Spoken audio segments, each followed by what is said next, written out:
चले नेक्स्ट समाचार डिस्कस करते हैं। समाचार यह है कि सुप्रीम कोर्ट ने उत्तराखंड की सरकार को ये बोला है कि क्लाउड सीडिंग सही तरीका नहीं है फॉरेस्ट फायर से लड़ने का, या फिर जो जंगलों में बार बार उत्तराखंड में आग लग रही है इसको रोकने का, इसको प्रिवेंट करने का या फायर फाइटिंग के लिए क्लाउड सीडिंग एक असरकारी तरीका साबित नहीं होगा। अभी रिसेंटली आपको पता भी है कि उत्तराखंड में फॉरेस्ट में आग लगी हुई है, जिसके चलते 5 लोगों की जान जा चुकी है और काफी बड़े लेवल पर जंगल जो है वो तबाह हुआ है। अब उसको रोकने के लिए एयरफोर्स बम्बी बकेट का इस्तेमाल कर रही है। मैंने उसके ऊपर पूरा डिटेल में आप लोगों के साथ करंट अफेयर डिस्कस किया था कि बम्बी बकेट क्या होता है, तो उसमें अपन ने उत्तराखंड की फायर्स के बारे में बात की थी। उसी के रिस्पेक्ट में अब सुप्रीम कोर्ट में कोई याचिका लगी होगी तो वहां पे उत्तराखंड सरकार ने अपनी तरफ से रखा होगा पक्ष अपना कि भाई हम लोग क्लाउड सीडिंग वगैरह का भी इस्तेमाल कर रहे हैं। जब पूछा गया होगा कि आप क्या क्या तरीकों का इस्तेमाल कर रहे हो तो उसमें उन्होंने ये बोला होगा कि क्लाउड सीडिंग का भी इस्तेमाल कर रहे हैं फॉरेस्ट फायर को रोकने के लिए, और आगे अगर कभी ऐसी कुछ फिर चीज होती है तो उसको रोकने के लिए हम क्लाउड सीडिंग का यूज करेंगे। तो उसी के रिस्पॉन्स में सुप्रीम कोर्ट ने बोला है कि क्लाउड सीडिंग आपकी समस्या सॉल्व नहीं करेगा और ये कोई स्थायी इलाज नहीं है। आप कुछ और सोचिए, फॉरेस्ट फायर का अगर कहीं इंसिडेंट होता है उसको काउंटर करने के लिए एक इफेक्टिव नीति बनाइए और उसके बाद में फिर रिपोर्ट वगैरह करिए। इस तरीके से सुप्रीम कोर्ट ने उत्तराखंड की केंद्र सरकार को दिशा निर्देश दिए। इंटरेस्टिंग पॉइंट यह है कि 2023 से लेकर अभी तक ये जो लेटेस्ट फायर इंसिडेंट हुआ है फॉरेस्ट फायर का, इसको मिलाकर लगभग 398 इंसिडेंट्स फॉरेस्ट फायर के उत्तराखंड में हो चुके हैं और ये अपने आप में बहुत चिंताजनक बात है। ऐसे बार बार उत्तराखंड या देवभूमि के जंगलों में आग लगना कोई अच्छा संकेत नहीं है एनवायरमेंटल पॉइंट ऑफ व्यू से देखा जाए। बार बार अपने जंगल अगर इस तरह से आग पकड़ रहे हैं तो ये एक अलार्मिंग सिचुएशन है। दिस इज समथिंग जिसके ऊपर सीरियसली काम करने की जरूरत है। बहरहाल अब यहाँ से इस पूरी न्यूज से ये जो चीज निकल कर आती है क्लाउड सीडिंग, ये क्या होती है ये अपने को जानना जरूरी हो जाता है एग्जामिनेशन पॉइंट ऑफ व्यू से। तो क्लाउड सीडिंग क्या है अब उसको अपन लोग डिस्कस करते हैं। What is cloud seeding? It is the process of artificially generating rain by implanting clouds with particles such as silver iodide crystals. Cloud seeding uses planes to spray cloud with chemicals to condense smaller particles into larger rain droplets. थोड़ा सा इसको discuss करने के पहले मैं आपको एक phenomenon बताता हूँ कि भाई क्लाउड्स बनते कैसे। एक पार्टिकल कोई डस्ट वगैरह का या इस तरीके का पार्टिकल जिसका वाटर के प्रति बहुत ज्यादा एफिनिटी होती है उसे बोला जाता है हाइग्रोस्कोपिक न्यूक्लियाई। Hygroscopic nuclei. तो हाइग्रोस्कोपिक न्यूक्लियाई एक ऐसा डस्ट का पार्टिकल या इस तरीके की कोई चीज होती है जिसमें ये टेंडेंसी होती है कि वो अपनी तरफ वाटर के मॉलिक्यूल्स को अट्रैक्ट करे। अब अपर एटमॉस्फेयर में, ट्रोपोस्फियर की अपर लेयर्स पे या अपर लेवल पर ये जो हाइग्रोस्कोपिक न्यूक्लियाई है ये अपने आसपास के जो वाटर वेपर्स या वाटर ड्रॉपलेट्स हैं उनको अपनी तरफ में खींचना शुरू करता है। जितना ज्यादा ये वाटर ड्रॉपलेट्स इस हाइग्रोस्कोपिक न्यूक्लियाई के आसपास आना शुरू होते हैं, जितना तेजी के साथ में ये आपस में आते हैं, तो इसी के साथ में यहाँ पर कंडेंसेशन की जो प्रोसेस है वो शुरू हो जाती है। अब ना सिर्फ कंडेंसेशन की प्रोसेस शुरू हो जाती है मगर ये कंडेंसेशन की प्रोसेस जो है बहुत फास्टली या बहुत रैपिडली होने लगती है।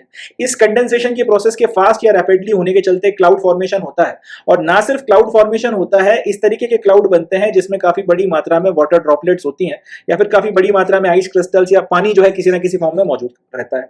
अब ये क्लाउड धीरे धीरे बढ़ना शुरू होता है क्योंकि ये जो हाइग्रोस्कोपिक न्यूक्लियाई है ये वाटर वेपर्स को अपनी तरफ खींचे ही चली जा रही है और जितने ज्यादा वाटर वेपर इसके पास जा रहे हैं तो उससे और ज्यादा दूरी के जो वाटर वेपर है और ज्यादा अट्रैक्ट हो रहे हैं। इस तरीके से ये क्लाउड फिर बढ़ता चला जाता है। अल्टीमेटली एक पॉइंट ऐसा आता है इस हाइग्रोस्कोपिक न्यूक्लियाई के चारों तरफ, लेट्स से ये हाइग्रोस्कोपिक न्यूक्लियाई यहाँ कहीं बीच में है, इसके चारों तरफ में एक बहुत बड़ा क्लाउड बन जाता है और इस बहुत बड़े क्लाउड में अच्छी खासी मात्रा में वाटर है, या तो ड्रॉपलेट्स के फॉर्म में या फिर आइस क्रिस्टल्स के फॉर्म में। अब इसका वजन अच्छा खासा हो गया, जब इसका वेट खूब ज्यादा हो जाता है और इसका वेट जो इसको नीचे की तरफ में धकेल रहा है और एयर के द्वारा इसके ऊपर लगाया जाने वाला विस्कस फोर्स जो इसको ऊपर की तरफ में धकेल रहा है, जब ये बैलेंस बराबर नहीं रह पाता और वजन जो है ज्यादा हो जाता है तब ये क्लाउड नीचे की तरफ में गिरता है और जब ये नीचे की तरफ में गिरता है तब बारिश होती है और ये रेनफॉल का जो है पूरा आपका फेनोमेनन है। अब क्लाउड सीडिंग बेसिकली क्या करती है थोड़ा उसको डिस्कस करते हैं। क्लाउड सीडिंग एक ऐसी प्रोसेस है जिसमें आर्टिफिशियली आप रेन जनरेट करते हो by implanting clouds with particles such as silver iodide crystals. यानी कि आपके पास में क्लाउड पहले से मौजूद है, उस क्लाउड में अब इतना मात्रा में जो है ना तो वाटर ड्रॉपलेट और आइस मौजूद है कि या फिर ना उसका इतना ज्यादा वजन है कि वो नीचे की तरफ में गिरे और बारिश करवाए। तो आप ये करते हो कि इसमें सिल्वर आयोडाइड जो है प्लेन की मदद से जाओगे, इस क्लाउड के ऊपर पहुंचोगे और उसके बाद इसके ऊपर आप सिल्वर आयोडाइड जो है उसका छिड़काव कर दोगे। अब ये सिल्वर आयोडाइड एक बार जब आपने छिड़क दिया तो इससे ये जो सिल्वर आयोडाइड है ये हाइग्रोस्कोपिक न्यूक्लियाई की तरह बिहेव करता है और वो जो कंडेंसेशन की पूरी प्रोसेस मैंने आपको समझाई थी वो कंडेंसेशन की प्रोसेस यहाँ पर ट्रिगर कर देता है। एक तो कंडेंसेशन की प्रोसेस नेचुरली होती है डस्ट पार्टिकल्स के चलते, दूसरा यहाँ पे जो कंडेंसेशन की प्रोसेस है आपने सिल्वर आयोडाइड क्रिस्टल्स को यहाँ पे डाल दिया तो इसके चलते ये भी हाइग्रोस्कोपिक न्यूक्लियाई की तरह बिहेव करेगा और कंडेंसेशन की प्रोसेस को ट्रिगर कर देगा। मगर ये आर्टिफिशियल तरीके से इसने ट्रिगर किया, अब जब ये कंडेंसेशन की प्रोसेस यहाँ पर ट्रिगर हो जाएगी तो ये जो छोटा सा क्लाउड था जिसमें आपने सिल्वर आयोडाइड को डाला था, ये क्लाउड फिर बहुत बड़ा क्लाउड बन जाएगा। और फिर वही बात की वजन इतना ज्यादा हो जाता है कि फिर ये सस्टेन नहीं कर पाता हवा में, फिर ये नीचे की तरफ में गिरता है और उसके चलते फिर रेन आती है। और क्लाउड सीडिंग की मदद से इस तरह फिर आप आर्टिफिशियली बारिश जो है वो जनरेट करवा सकते हो। Cloud seeding uses planes to spray clouds with chemicals to condense smaller particles into larger rain droplets. वही बात जो मैंने कही कि क्लाउड सीडिंग की मदद से आप बेसिकली यहाँ पे कंडेंसेशन की प्रोसेस को ट्रिगर करवा देते हो। छोटे छोटे जो आपकी जो ड्रॉपलेट्स हैं उनके आसपास का जो नमी है वो भी फिर कंडेंसेट होने लगती है, बड़ा क्लाउड बनता है और बारिश होती है। पूरी की पूरी प्रोसेस जो है क्लाउड सीडिंग से करवाई जाती है। फोटोग्राफ में देखिए और ज्यादा बेहतर समझ में आएगा। ये आपके पहले से मौजूद क्लाउड है, हवा में तैर रहे हैं। अब इसमें इतनी मात्रा में वाटर नहीं है कि वो अपनी मनमर्जी से बरस जाए, ना इतना ज्यादा जो है वहां पे कंडेंसेशन हो रहा है सारी चीजें। अब आप प्लेन में बैठे, आप हीरो की तरह ऊपर गए, क्लाउड्स के ऊपर पहुंचे, इनके ऊपर सिल्वर आयोडाइड का आपने छिड़काव किया, आगे बढ़ गए। इससे होता यह है कि यहाँ पे कंडेंसेशन की प्रोसेस अच्छे से ट्रिगर होगी और अल्टीमेटली एक पॉइंट के बाद में यहाँ पर नेचुरली तो बारिश नहीं होती, बट आपकी हरकत के चलते यहाँ पे बारिश हो जाएगी। ये प्रक्रिया कहलाती है क्लाउड सीडिंग। क्लाउड सीडिंग जो है इसको जनरली दो तरीके से, दो चीजें करवाई जाती हैं क्लाउड सीडिंग की मदद से। एक तो कहीं पर अगर बारिश नहीं हो रही तो वहां पे आप बारिश करवा सकते हो। दूसरा, अगर कहीं पर स्नोफॉल नहीं हो रहा तो विंटर स्नोफॉल भी करवाया जा सकता है क्लाउड सीडिंग की मदद से। अब ये विंटर स्नोफॉल अगर कहीं पे आपने क्लाउड सीडिंग की मदद से करवाया और इसके चलते काफी बड़ी मात्रा में कहीं पे बर्फ गिर गई, तो इससे होगा ये कि बाद में जब ये बर्फ पिघलेगी तब ये वाटर सप्लाई वगैरह जहां पर भी आपको सराउंडिंग एरिया में चाहिए उससे आपकी वाटर सप्लाई हो जाएगी। इस बात को ध्यान में रख के कई बार स्नोफॉल भी जो है क्लाउड सीडिंग की मदद से करवाया जाता है। दूसरा, आपको पता है कि हेल स्टॉर्म आने वाला है, यानी कि आपकी ओलों की वृष्टि होने वाली है। कहीं पर अगर बहुत घना जो है कोहरा हो गया है, कहीं पर अगर बारिश ही नहीं हो रही है, वहां पे एकदम अकाल पड़ने की नौबत आ गई है, सूखा पड़ गया है, या फिर एयर पोल्यूशन बहुत ज्यादा हो रहा है, इन सारी चीजों में भी फिर उस इलाके में आप क्लाउड सीडिंग करवा दो। क्लाउड सीडिंग अगर आपने करवा दी तो फिर जो आपका हेल स्टॉर्म या फिर ओलावृष्टि होनी थी वो नहीं होगी। वो सारा पानी जो ओलों के रूप में गिरने वाला था फिर वो कंडेंसेशन की मदद से वाटर ड्रॉपलेट्स के रूप में बारिश बनेगा और बारिश के रूप में आएगा। अगर कहीं पे बहुत घना कोहरा हो रहा है, आपने बारिश करवा दी क्लाउड सीडिंग की मदद से, तो वहां का कोहरा हट जाएगा।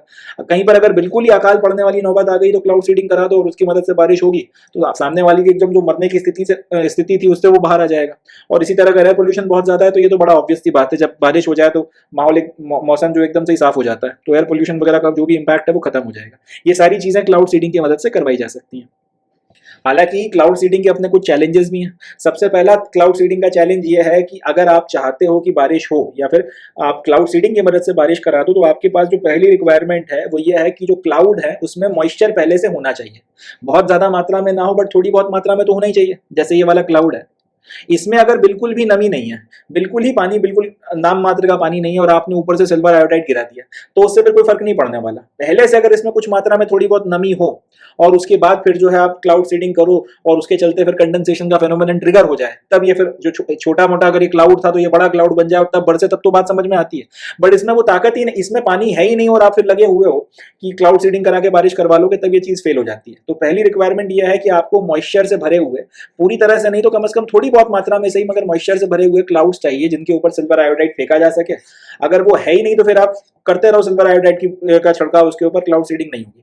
अब मजे की बात यह है कि आप पता कैसे करोगे कि किसी पर्टिकुलर क्लाउड में जो है वो वाटर है या नहीं, या फिर उसमें मॉइस्चर है या नहीं, तो ये प्रोडिक्ट करना थोड़ा सा मुश्किल है। इसलिए क्लाउड सीडिंग कई बार फेल भी हो जाती है, कई बार क्लाउड सीडिंग का उतना अच्छा इंपैक्ट निकल कर नहीं आता। दूसरी बात फिर वही आती है कि प्रकृति से छेड़खानी करने के अपने नुकसान भी होते हैं। चाइना ने क्लाउड सीडिंग करा करा के खूब हरकतें करी थी, उसका नतीजा ये निकला है कि उनके यहाँ पे पूरा का पूरा जो वेदर है उसके कई सारे पैटर्न्स बिगड़ गए। जहां पे बारिश नहीं होती थी वहां भर भर के क्लाउड सीडिंग कराई। अब दिक्कत यह है कि वहां पे बाढ़ आने लगी है। इसी तरीके से जहां पे पहले सूखा नहीं पड़ता था वहां पे अकाल पड़ने लगा, क्योंकि वो बारिश जहां पर होनी थी वो पहले कहीं और हो गई है क्लाउड सीडिंग वगैरह के चलते। तो ये इस तरीके की, अगर हम लोग प्रकृति से खेलेंगे तो फिर प्रकृति भी हमसे खेलेगी।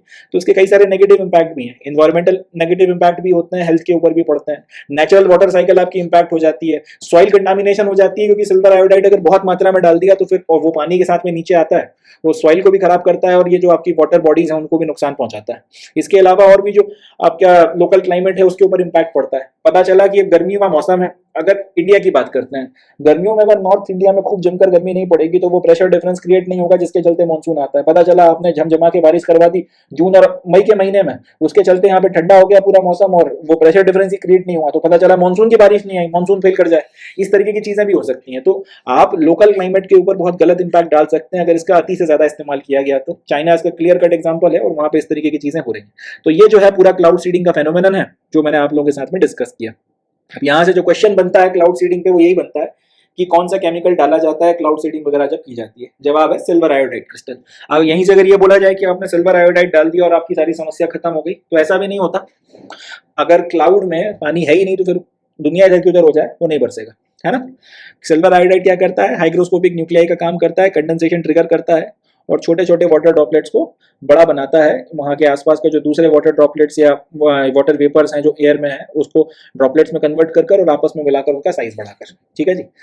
इसके बाद दिक्कत क्या है? अच्छा, क्लाउड सीडिंग से क्या सिर्फ बारिश ही करवाई जाती है? बिल्कुल जरूरी नहीं है। क्लाउड सीडिंग से बारिश के अलावा आप स्नोफॉल भी करवा सकते हो। और इससे क्या क्या फायदे हो सकते हैं? तो ये सिर्फ आपका बारिश से पानी मिल जाए ये नहीं है, ये भी याद रखिएगा हेल स्टॉर्म को हटा सकता है, फॉग को डिसिपिएट कर सकता है, ड्रॉट प्रोन रीजन में बारिश, और आपका एयर पोल्यूशन को भी कम कर सकता है। नुकसानात क्या है अपन ने डिटेल में डिस्कस कर ही लिया, तो यहाँ से क्वेश्चन आए तो आप इसका जवाब दे सकते हैं। एंड अगर आपको फॉरेस्ट फायर पे कुछ लिखने के लिए आता है खासतौर पे मेंस के पेपर में, तो ये पर्टिकुलर पॉइंट कोट कर दीजिएगा कि क्लाउड सीडिंग कोर्ट ने मना कर दिया है कि भाई ये कोई आपका रामबाण इलाज नहीं है, कुछ और सोचो, कुछ ज़्यादा प्रैक्टिकल सोचो और ऐसा सोचो जिससे प्रकृति को नुकसान ना हो। और दूसरा, फॉरेस्ट फायर्स खतरनाक तरीके से इसके इंसिडेंट्स बढ़ रहे हैं, 398 इंसिडेंट 2023 से लेकर अभी तक हो चुके हैं, अच्छी बात नहीं है, इसको रोकना जरूरी है। इस तरीके से आप मेंस में इस 2 पॉइंट्स को कोट कर सकते हैं। इससे ज्यादा इस न्यूज़ में अपने काम का और कुछ नहीं है। अब बढ़ते हैं नेक्स्ट न्यूज़ की तरफ, देखते हैं सर।